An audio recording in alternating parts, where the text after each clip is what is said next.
quando eu estudava segundo grau, eu tinha um professor que trabalhava na rede amazônica, foi um dos primeiros funcionários ali daquela emissora, e ele trazia às vezes uma caixa para a aula, aí botava na mesa, a gente ficava prestando atenção a noite todinha, a aula todinha dele, que era meio chata, a gente ficava prestando atenção para ver o que ele ia tirar da caixa. Às vezes ele terminava a aula e pegava a caixa e ia embora com a caixa. E agora você vai ficar olhando porque você vai ficar, será que ele vai tirar alguma coisa ou ele vai enrolar a gente, né? Agora vamos ficar pensando, né? Muito bem. Bem, daqui a um pouco nós vamos falar da caixa. Nós estamos falando sobre a essência que Deus quer na sua vida. Deus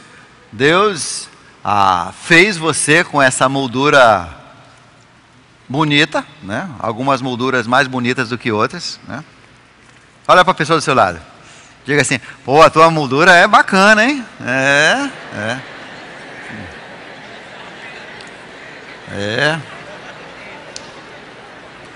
Depois que a gente vai envelhecendo, né? A moldura não fica tão bonita, né? Porque vai... O meu tá ficando um pouco mais branco e tá caindo uns pedacinhos do gesso, né? Mas o importante é a essência. E um dia Deus vai fazer uma moldura permanente, né? Que na verdade vai ser uma moldura compatível com a essência, com o quadro que Deus está pintando na sua vida. E essa pintura, essa obra de arte que Deus está fazendo na sua vida, na verdade é uma pintura de Jesus na tela do Davi, na tela do Augusto, da Maria, né, do Felipe, da Doralice, etc. Então Deus está fazendo isso e Deus, de vez em quando, a tela cai. Nós pulamos lá do tripézinho, aí pá, aí uma tinta mela, aí Deus bota de novo, né? Aí continua a pintura, dá uma limpada. Nós estamos falando sobre a essência, Jesus nos ensina que existem 8 coisas importantíssimas para o seu bom desempenho e para a sua felicidade, né? Não alegria, felicidade. Quem veio sexta-feira à noite sabe a diferença de alegria e felicidade. Alegria são aqueles picos de dopamina que nós temos, aqueles momentos que... né? Tipo quando a gente anda numa montanha russa, né? Sobe.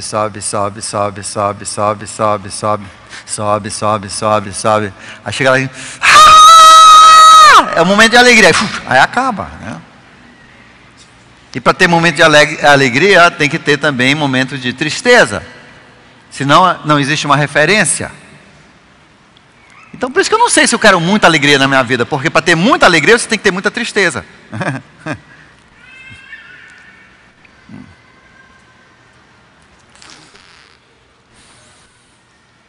Deus quer que você seja feliz. Deus quer um contentamento dentro de você. Então ele diz, e ele começa em Mateus capítulo 5, com as bem-aventuranças. Nós já vimos os primeiros 5. Nós vimos o primeiro que diz, bem-aventurados os pobres. Você pode, quando eu paro assim é para vocês continuarem. Deixa eu falar de novo. Bem-aventurados os pobres de espírito, porque deles é o reino dos céus, né? É tipo uma lacuna, se fosse escrito era uma lacuna, vocês preenchem a lacuna, entendeu? Eu não paro porque eu sei que eu estou um pouco branco, mas não estou esquecido não, né? É só para dar uma chance de você interagir. Tem gente que fica sofrendo comigo, eu digo, né? Bem-aventurados os pobres. Não esqueci não, eu estou esperando você falar o resto, tá? Bem-aventurados que choram, porque serão consolados. Bem-aventurados mansos. Por quê? Herdarão. Humilde, essa palavra era melhor manso. Eu não sei por que no NVI colocaram 2 vezes a mesma coisa. Tá? Pobre de espírito é humilde e manso é manso. Tá? Mas não podia ficar igual o João Almeida, porque senão eu ia dizer que não era uma outra tradução. Manso é melhor. E bem-aventurados os mansos, porque herdarão a terra. Bem-aventurados os que têm fome e sede de justiça, porque serão fartos. Bem-aventurados, semana passada nós olhamos, bem-aventurados os misericordiosos, porque alcançarão misericórdia. Você tentou ser mais misericordioso essa semana? Tentaram? Você viu a situação onde você foi lá e ajudou? Tentou? Se não tentou, não vai alcançar misericórdia também. Um dia você vai estar esborrachado numa calçada lá e deixa aí, isso aí. Né? Por quê? Porque você não foi misericordioso. Bem-aventurados misericordiosos, porque alcançarão misericórdia. Vamos revisar rapidinho. O humilde, ele vem daquela palavra tacos, né, que significa pitocho, aliás. Que significa o quê? Mendigo. Bem-aventurados os que entendem que dependem completamente de Deus. Sem Deus você nem respira. Sem Deus o seu corpo físico, a sua moldura cai de uma vez. Sem Deus você vai passar uma eternidade longe. Né? Longe do Senhor Deus. Nós precisamos, nós somos mendigos, nós dependemos de Deus. E os que entendem que eles não têm força dentro de si para atravessar a ponte entre essa vida e a próxima forma de vida. Aqueles que entendem que precisam de Deus, esses serão os que terão vida eterna.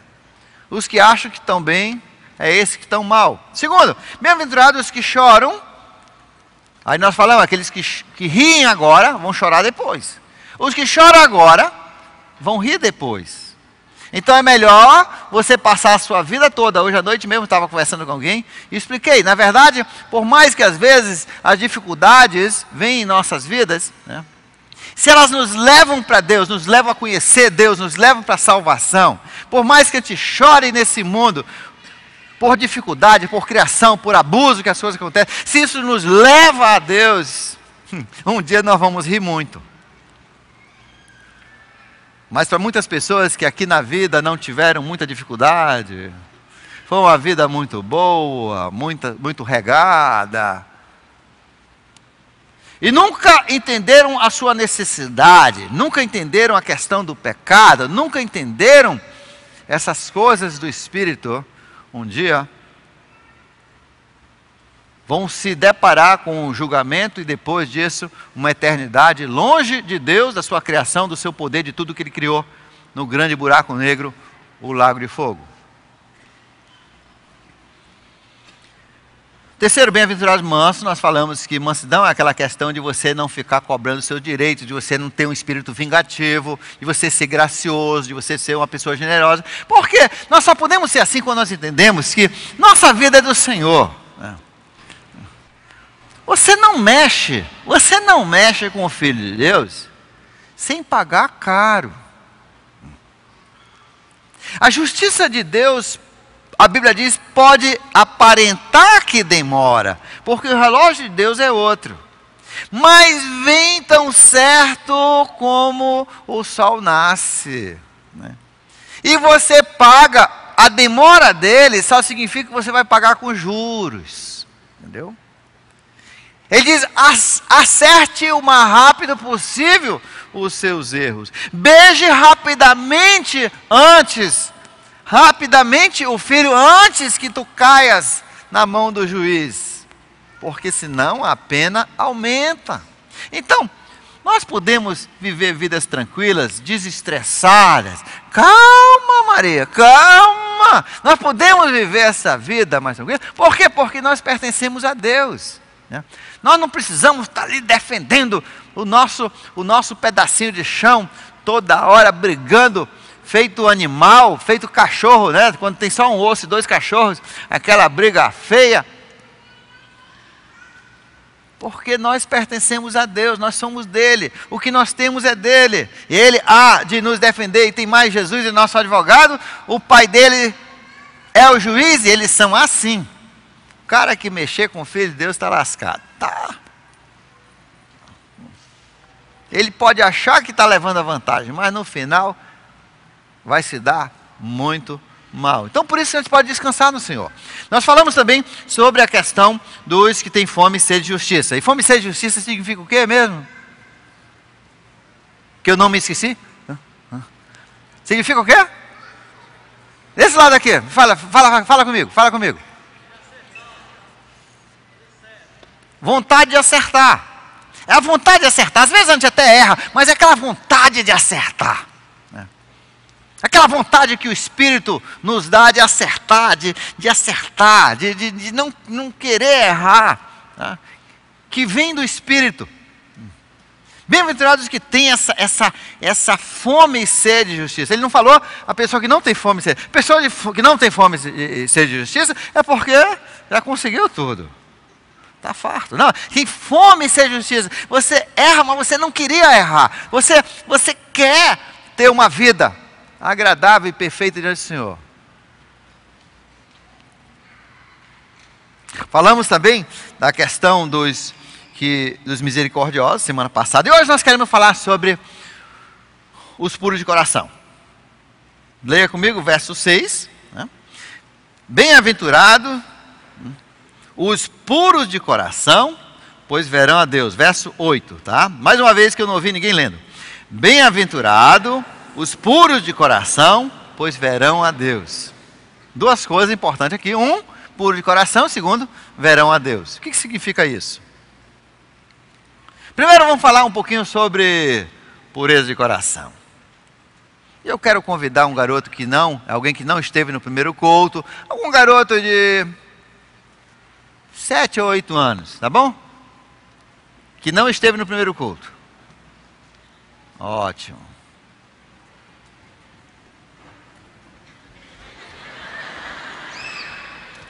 Pronto. Você viu? Esse aqui, ele viu a concorrência, você viu? Tá bom. Então, quantos anos você tem? 6. Tinha que ser 7 ou 8. Mas de qualquer forma, parabéns, tá? Uma salva de palmas, porque você foi mais rápido. Obrigado. Pode sentar. Pronto. Você tem quantos anos? 8. Então você ainda está dentro. Você é grande, hein, para os 8, mas você vai ser um homenzarrão. Então, é o seguinte. Você gosta de baré? Gosta de baré? Você tem alergia a baré? Não? Tá bom. Então nós vamos tomar um barézinho. Você gosta de baré? Nós vamos tomar junto. Nós vamos brindar aqui, aí nós vamos tomar, tá bom?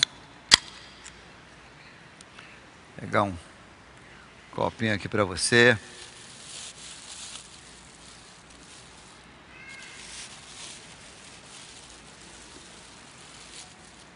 Pega aí.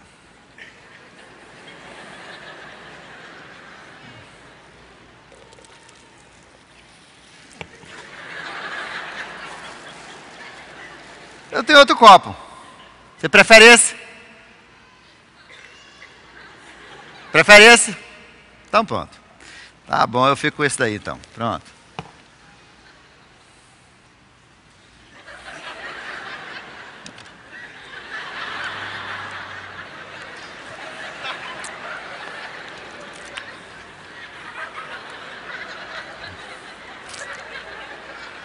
Não quer tomar não? Você falou que gosta de baré? Deixa eu botar mais um pouquinho então para você. Oh, não toma isso não. Você está cheio de ameba, pá. Isso é sujo, isso é barro. Tem que ensinar para ele, não. Isso é barro, né? Isso é barro. Olha, tem minhoca, até minhoca aqui, ó. Olha aquela minhoca morta ali dentro. Né? Brincadeira. Esse aqui não perde nada. Agora, deixa eu mostrar aqui, ó. Esse aqui está imundo. Quer tomar uma água para lavar a boca? É. Igual o dentista, bebe um pouquinho, agora lava assim. Não. Agora engole, tu já engoliu mesmo? Tá ótimo. Esse aqui está sujo por fora, mas está limpo. Limpo e seco por dentro. Né? Esse aqui está limpo por fora, mas está imundo por dentro. Né?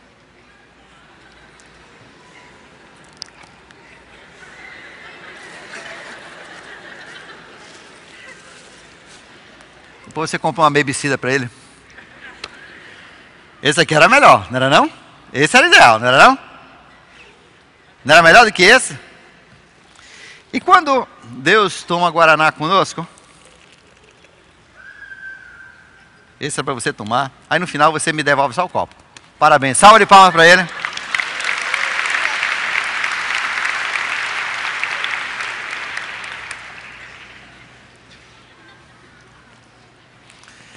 Quando Deus vem tomar Guaraná conosco, você acha que Deus vai querer tomar um Guaraná com um coração desse? Cheio de sujeira.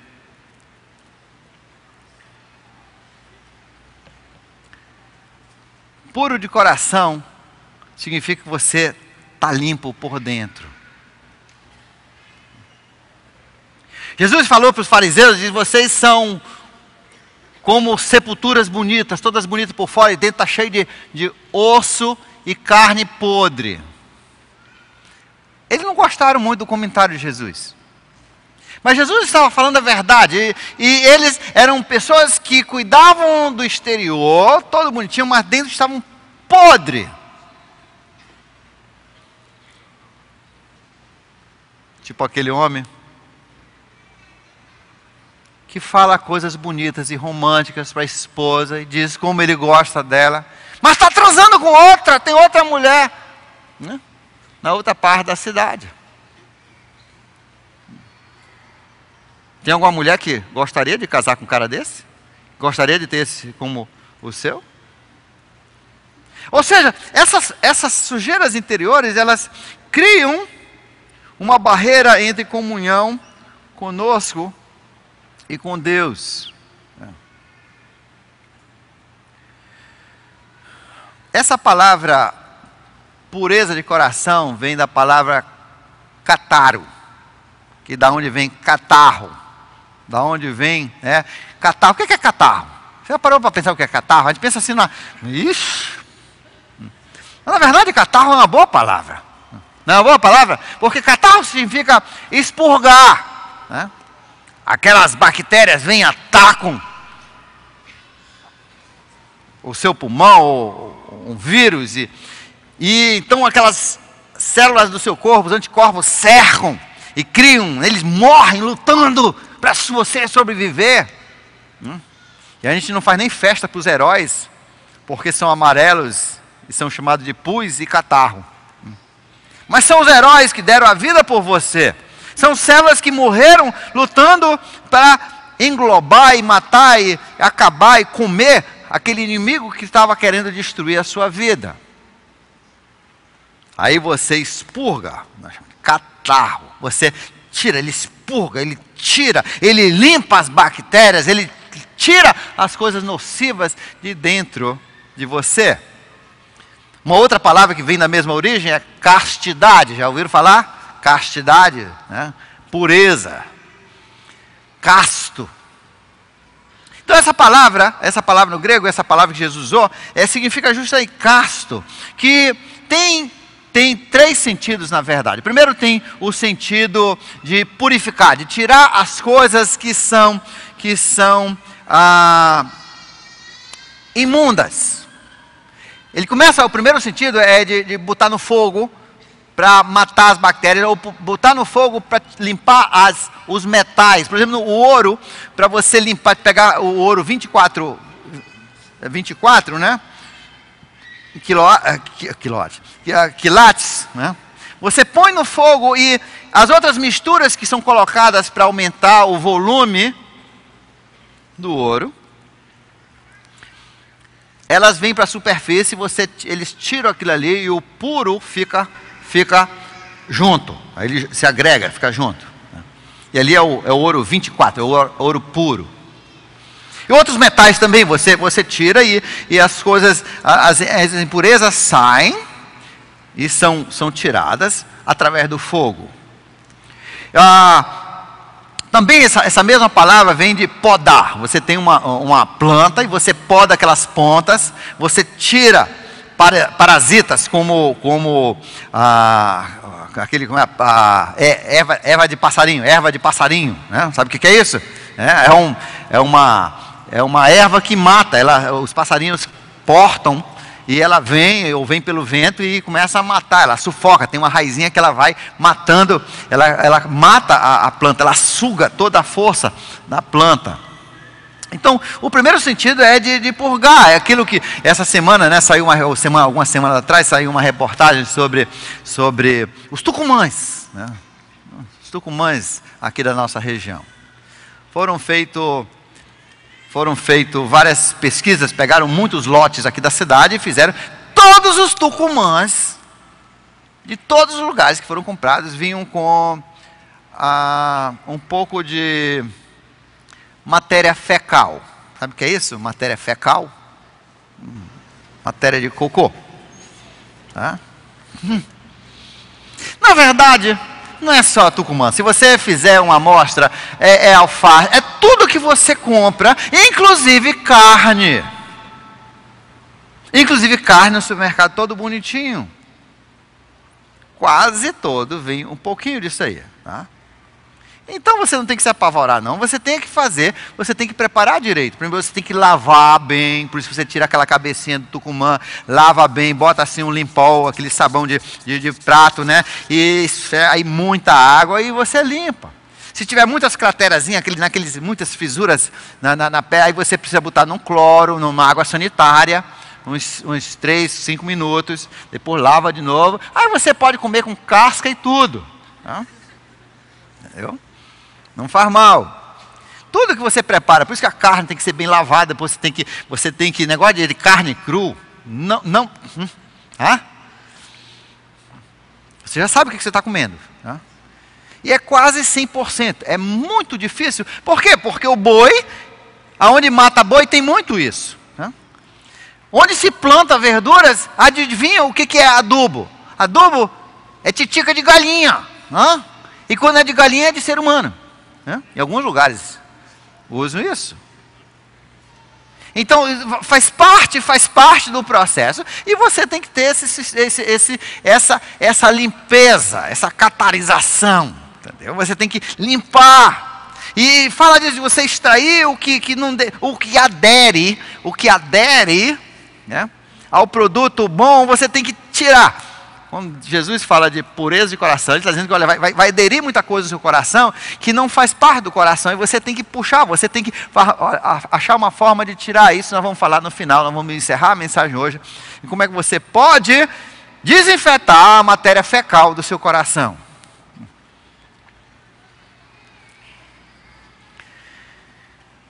Nós vamos falar também do segundo sentido. O segundo sentido era aquele sentido da purificação no templo ou no tabernáculo. Havia cerimônias que você tinha que praticar para poder entrar ali. Né? Por exemplo, se você tocasse em alguma coisa morta, aí você tinha que deixar passar 24 horas ou um pôr do sol, tomar um banho para poder entrar. Senão você podia morrer quando entrasse no tabernáculo ou no templo. Então eram muitas essas cerimônias de purificação, eram cerimônias que simbolizavam de como Deus é santo e de como nós temos que preparar o nosso coração para entrarmos na presença de Deus.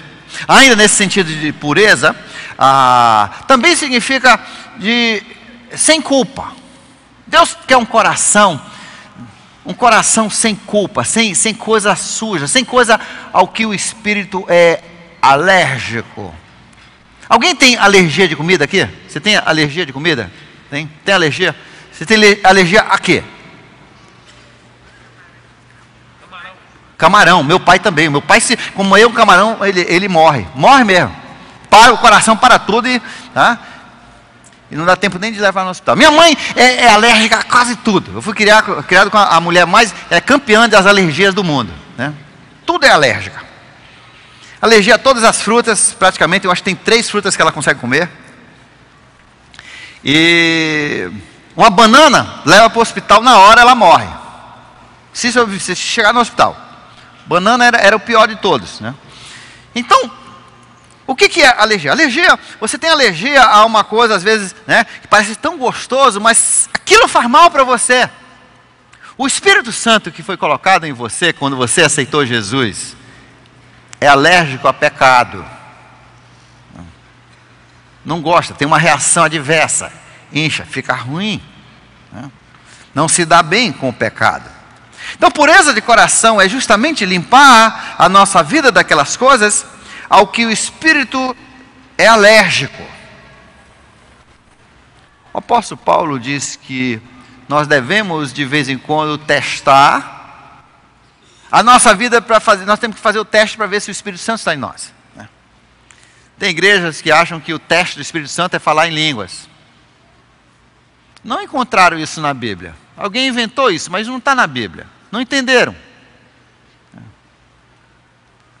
Algumas pessoas acham que é você ter o poder de fazer exorcismo. Que aí o Espírito Santo está em você. Mas não aprenderam isso na Bíblia.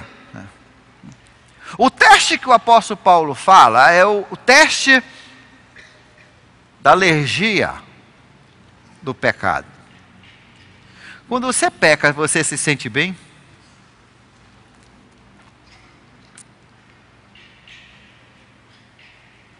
Ou você se sente mal?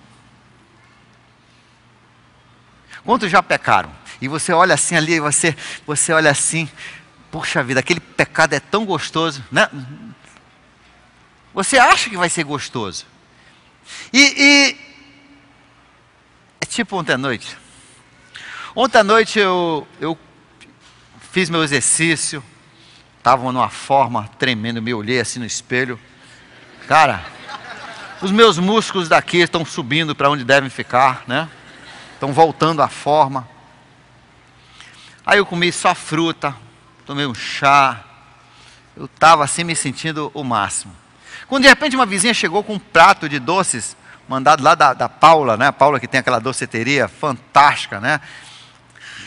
Um prato desse tamanho de doces. Todo tipo de chocolate, nunca vi tanto doce. E não é daquele pratinho, quando eu era criança, né, aqui em Manaus era uma miséria, né? Mandava um pratinho de doce para sua casa, era desse tamanho, tinha um brigadeiro, um olho de sogra, um negócio de coco, geralmente coco já estava podre, né?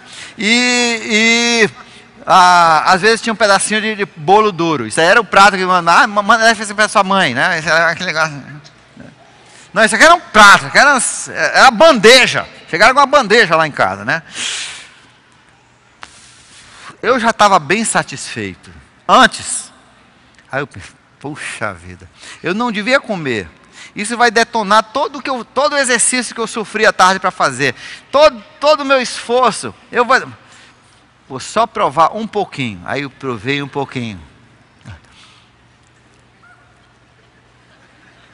Aí a cobiça aumentou, aí eu comi mais um pouquinho, aí fui para cima dos pastéisinhos e dos quibes, comi quase a metade, eu deixei um pouquinho para a Penélope quando ela chegasse. Né? Ela chegou umas 8h30 da reunião de crianças, né, que ela chegou, Davi já jantou?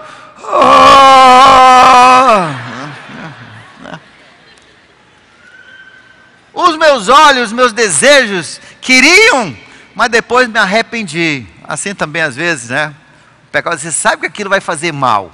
Você sabe que a última vez que você comeu aquilo, você inchou a sua cara, ficou desse tamanho. Você quer, né? E na hora que você come aquilo, você já começa a se arrepender. Né?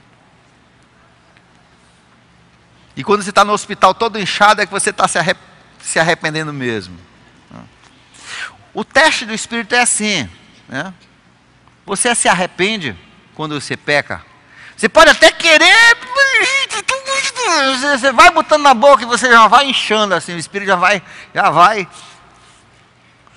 se sentindo mal. Não é isso? Você tem essa experiência? Tem essa experiência? Levanta a mão, você tem essa experiência? Os que não têm essa experiência não têm o Espírito.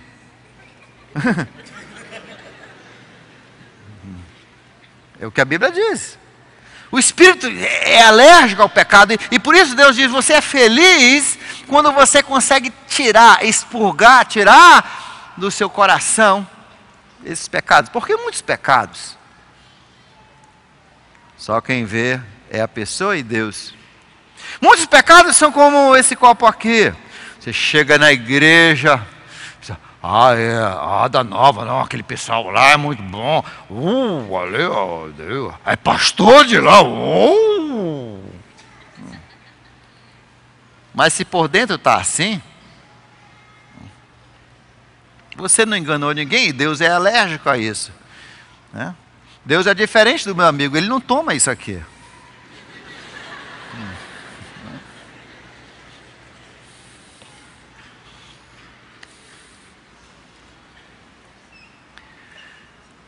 Então Jesus diz que felizes são aqueles que tiram essas impurezas, que limpam as suas vidas dessas coisas aos quais o Espírito é alérgico, o Espírito rejeita, que cria aquele clima.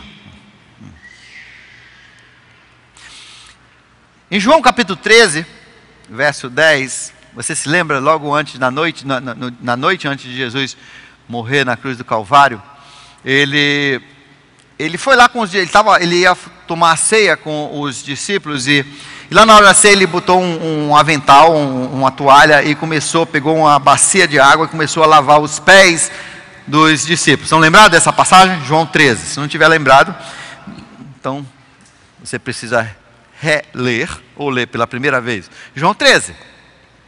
E ele estava lavando os pés dos discípulos, enxugando os pés dos discípulos, que eram nos costumes que as pessoas faziam nas casas chiques, né? Até as casas mais pobres, quando você chegava, porque as pessoas andavam de sandálias e as estradas não tinham asfalto, você empoeirava o sapato. Quando você chegava, era um ato de cortesia, e até para a casa ficar limpa também, né? E Jesus começou a lavar os pés dos discípulos, e quando chegou na vez do Pedro disse: jamais você vai lavar os meus pés. Ele diz: olha, se eu não lavar teus pés, Pedro, você não tem nada comigo. O que Jesus estava dizendo? Se eu não lavar os seus pés, se eu não tirar essas coisinhas, tá? Eu não vou poder tomar guaraná na sua vida. Veja só, quando você aceitou Jesus, Deus implantou em você o Espírito Santo. Esse Espírito Santo é o que garante a sua salvação. Por isso que Romanos capítulo 8, verso 1 diz, quem souber diga comigo: já não há mais condenação para os que estão em Cristo Jesus. Não tem mais condenação. Não.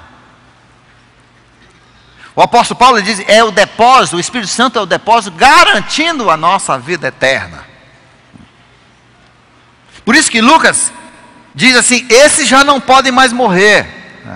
Eles têm o Espírito de Deus, que João fala no capítulo 6, ele recebe o Espírito, ele se torna filho de Deus, ele tem o Espírito que já morreu e ressuscitou dentro de si, e por isso que você tem a salvação eterna, você tem vida eterna. E João diz, eu escrevo a epístola de João, os 5 capítulos, ele diz, eu escrevi essas coisas para vocês conseguirem entender que você tem garantia da sua salvação. Você pode ter certeza da sua salvação. Deus quer que você tenha certeza da sua salvação. Você diz, mas o que eu faço eu já pequei depois que eu aceitei Jesus. Outro dia alguém falou, eu já aceitei várias vezes Jesus. Né? Não, você aceitou uma vez, se você aceita realmente Jesus como Senhor da sua vida, Ele entra e Ele põe em você, Ele perdoa os seus pecados, põe em você o Espírito. Você diz, mas eu já pequei depois. Tem umas pessoas que não entendendo isso, tem uma religião evangélica que diz assim, eu já não peco mais. Mentira! Mentira! Bando de mentiroso. Peca sim. Já viu alguém que não peca? É só bater no carro de um desses para ver como ele peca. Agora, veja só, você diz, então o que eu faço? Esse negócio que eu fiz depois. Quem já pecou depois de aceitar Cristo? Bando de pecador. Senhor, perdoe.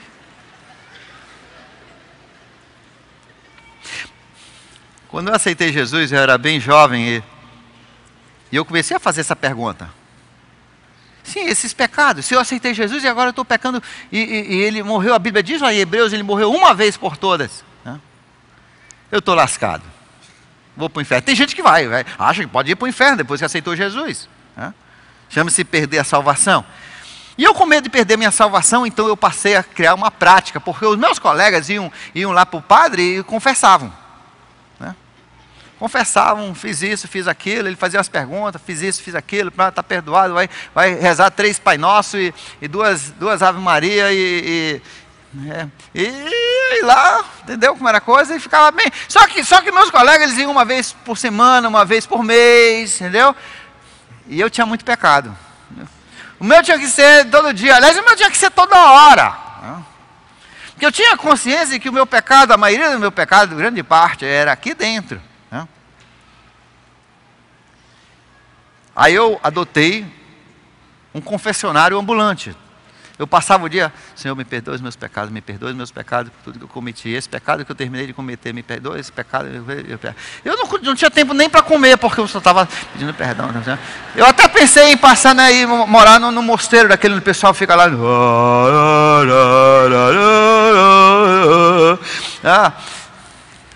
Ia virar um monge, porque aí podia toda hora ficar só confessando pecado. Porque eu digo, já pensou se eu morro entre um pecado e outro? Eu vou para o inferno. E eu já tinha decidido, se fosse preciso passar a minha vida toda pedindo perdão dos meus pecados para para o inferno, eu não ia não. Entendeu? E se fosse esse o preço, eu ia pagar o preço, eu não queria ir para o inferno.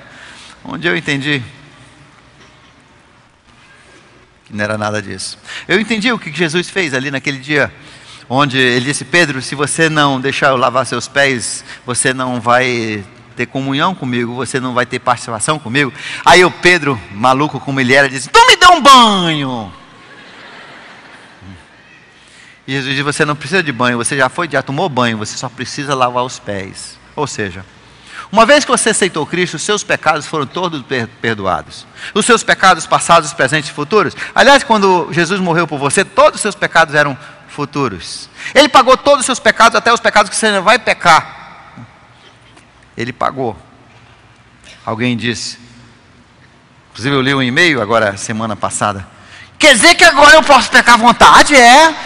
Quem faz essa pergunta não conheceu Deus, vai para o inferno. O apóstolo Paulo diz isso em Romanos. Não. A pessoa que tem Deus não quer pecar, peca, mas não quer. Uma pessoa diz, agora eu posso pecar. Eu vi uma pessoa, eu fui predestinado para ser filho de Deus. Então não tem essa não, eu posso ser safado. Tu vai ver o que é predestinado. Foi predestinado para o inferno, isso sim.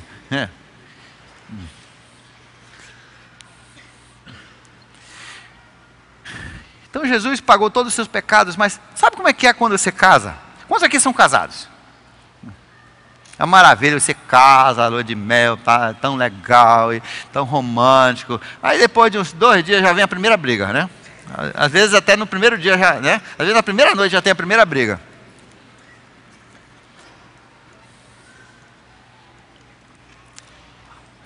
A briga descasa você? Não. Só lasca você. Mas a briga não descasa você, você continua casado, você fez um pacto, você casou, você agora é casado. Mas o que a briga faz? Cria um clima.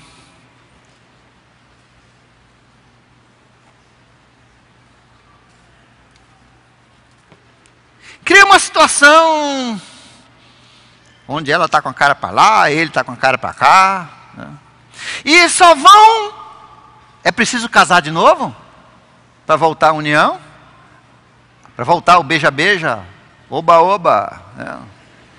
Abraça-abraça, agarra-agarra? Conversa para lá, conversa para lá. Não, o que precisa?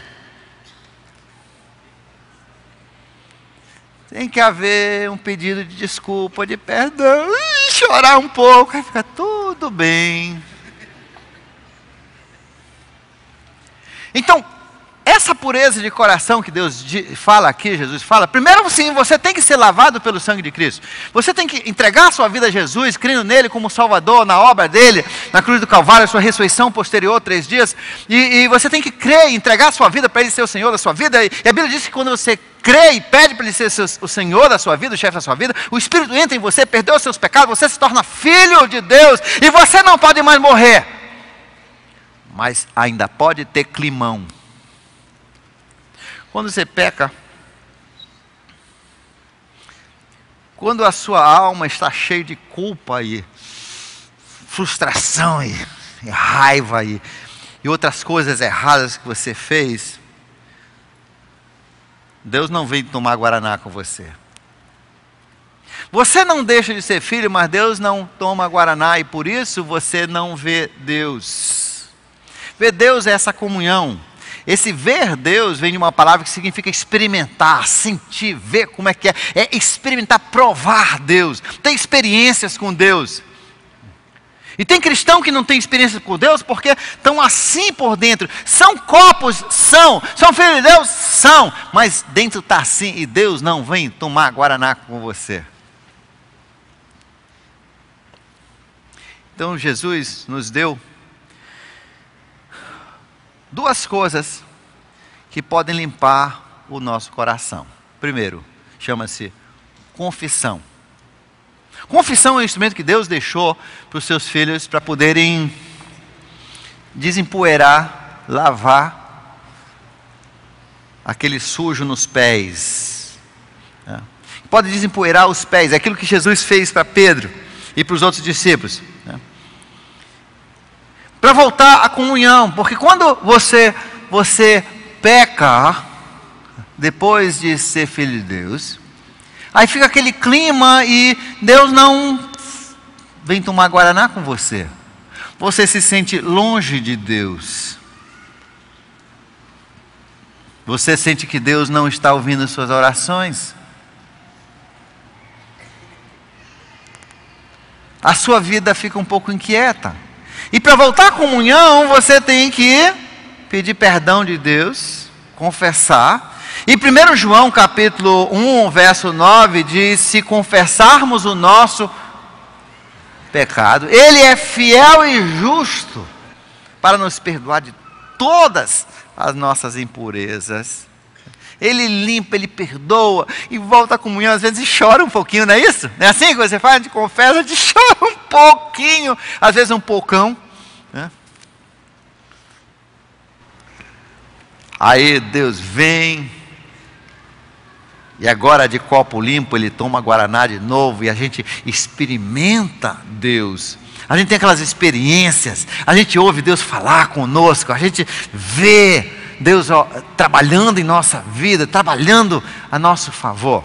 Então esse é o primeiro sentido. O primeiro sentido, tá? E Deus nos dá confissão. Segundo, nessa questão de pureza também, um dos outros sentidos dessa palavra pureza é essa questão de ter singeleza de coração. Né? Singeleza de coração significa ter um pensamento só no seu coração. Porque tem homem que tem coração de mãe. Dizem que mãe tem coração, né? Mas tem homem que tem coração de mãe, que gosta de várias mulheres de uma vez só. Né? Não precisa levantar a mão, né, acusando o seu marido agora nesse momento, né? Mas tem homem que parece que gosta, né? Parece que ele... Outro dia uma mulher falou, mas ele quer ficar comigo e a outra também. É mãe. Muitas vezes nós chegamos a Deus e pessoas vêm para Deus, não é porque eles querem Deus, não é Deus por Deus, eles vêm para Deus porque querem dinheiro, eles vêm para Deus porque querem achar alguém para casar, foram lá na macumba, fizeram um negócio, o marido não voltou, agora eles vão para outra macumba, na igreja evangélica, para ver se volta, para ver se é mais forte do que a outra macumba.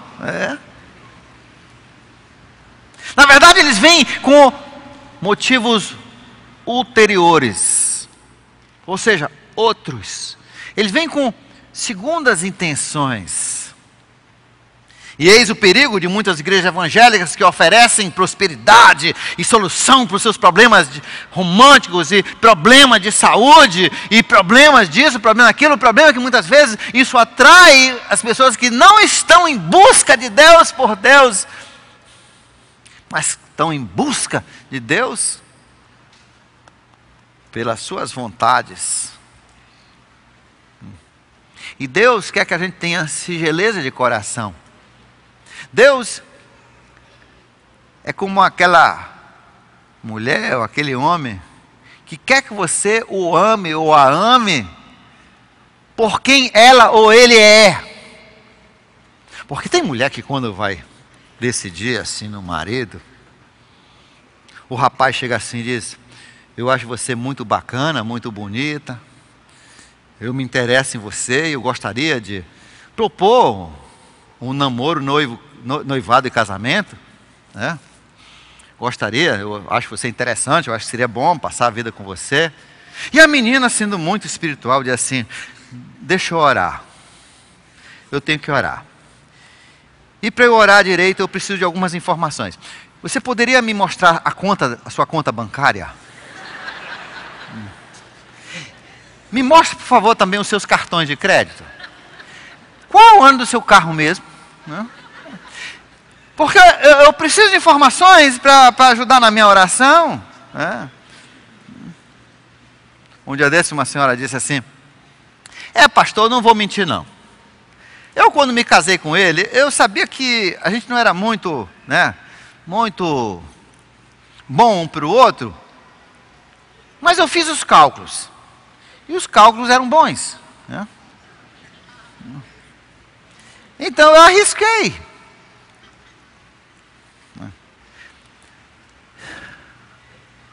Um bom casamento é aquele que casa com você porque você é você. Quando você estiver na saúde, estão com você. Quando você estiver na enfermidade, estão com você. Quando estiver na riqueza, estão com você. Quando estão na pobreza, estão com você. Quando estão na chatice, estão com você. Quando estão na felicidade, estão com você. Eles amam você por você. Deus quer adoradores que adoram espírito e verdade, não pelo ganho que vão ter. Sim, Deus traz muitos benefícios em sua vida, mas isso é um perigo, porque muitas vezes nós não adoramos a Deus por quem Ele é, o adoramos pelo que nós achamos que Ele vai conseguir para nós. Então, pureza de coração fala disso, e Deus então nos deu essas duas coisas. Primeiro, essa confissão para limpar dessas impurezas, essas alergias, essas coisas ao que o Espírito tem alergia. E segundo, Deus nos dá um salmo, Salmo 139, que é um salmo que de vez em quando nós temos que ler e orar, o verso 23 e 24. Salmo 139, 23 e 24. É um salmo que diz assim: sonda-me, Senhor. E nós vamos no final, inclusive, ler esse salmo na saída hoje. Mas vamos ler antes aqui.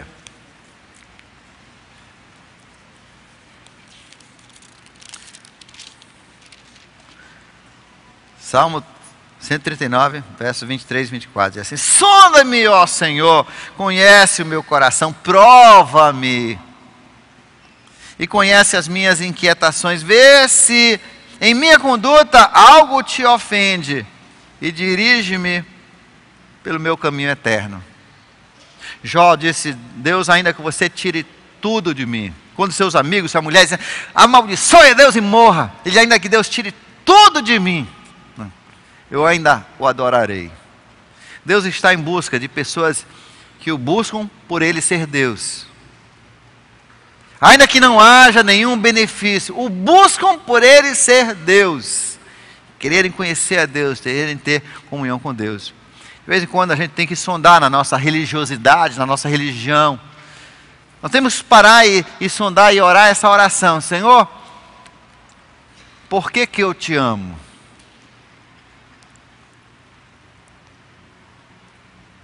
São pelos benefícios que me trazes? É pela segurança que me dás? ou é porque eu te amo porque tu és Deus. Eu te amo por seres meu Deus. Eu te amo por teres me amado. Eu te amo por teres te revelado a mim. Eu te amo porque você é Deus. Para encerrarmos, então, veja só. Primeiro, Deus tem nos dado a confissão, e nós precisamos usar disso diariamente.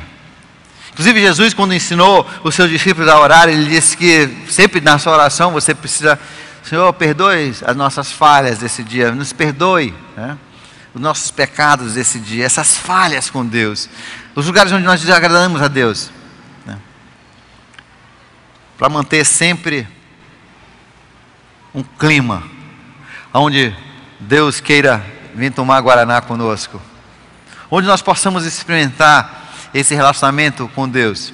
Segundo, nós precisamos de vez em quando avaliar e pedir que Deus avalie as nossas prioridades. Qual é a sua prioridade realmente? É conhecer a Deus?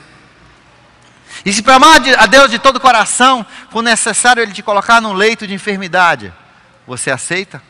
Se para você amar a Deus de todo o coração, Ele decide que você não casará, tem problema?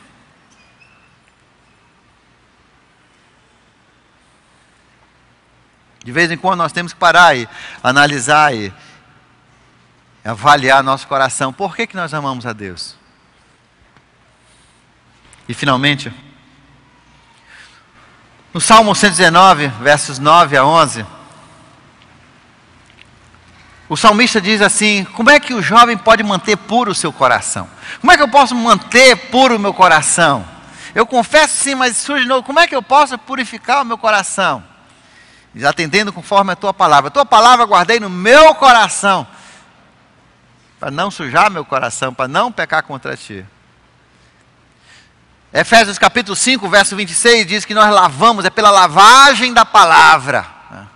E é por isso que aqui nós damos muita ênfase aqui na igreja, de você estudar essa palavra, de você meditar nessa palavra, de você memorizar essa palavra, de você ler essa palavra. Essa palavra purifica o seu coração.